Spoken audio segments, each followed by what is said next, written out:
जैसा कि हम सभी जानते हैं कि पीएम सूर्य घर मुफ्त बिजली योजना के माध्यम से बहुत ही कम लागत में रूफटॉप सोलर लगवाया जा सकता है और महंगे बिजली बिलों से राहत पाई जा सकती है। इस वीडियो के माध्यम से हम 3 अलग अलग बिजली बिलों के बारे में जानेंगे।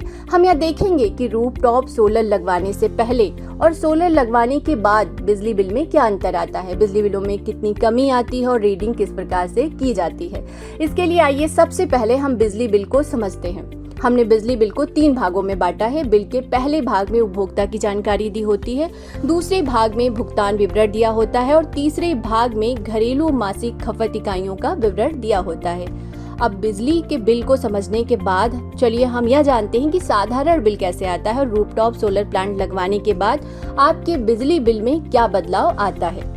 पहले केस में हम देखेंगे कि सोलर प्लांट लगवाने से पहले उपभोक्ता की विद्युत बिलिंग किस प्रकार की जाती है। इस प्रकार के बिल में कुल वर्तमान रीडिंग से पिछले माह की रीडिंग घटाने पर जो कुल यूनिट्स निकलती है उन्हीं के आधार पर बिलिंग की जाती है। यह एक सामान्य बिलिंग प्रक्रिया है।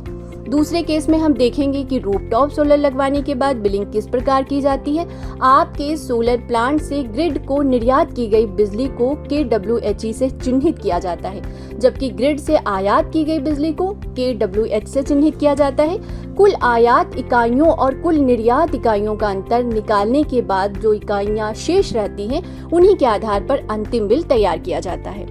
तीसरे केस में हम देखेंगे कि यदि किसी महीने में आयात की तुलना में अधिक बिजली निर्यात की है तो ऐसी स्थिति में अतिरिक्त निर्यात की गई यूनिटें उपभोक्ता की शुरुआती अधिशेष इकाइयों में दर्ज की जाती है, जिन्हें हर महीने आगे बढ़ाया जाता है।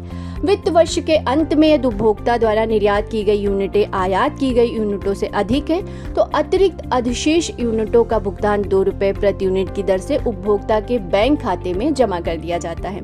तो इस प्रकार हमने देखा कि रूफटॉप सोलर प्लांट लगवाने से पहले और लगवाने के बाद बिजली की रीडिंग किस प्रकार से की जाती है। धन्यवाद।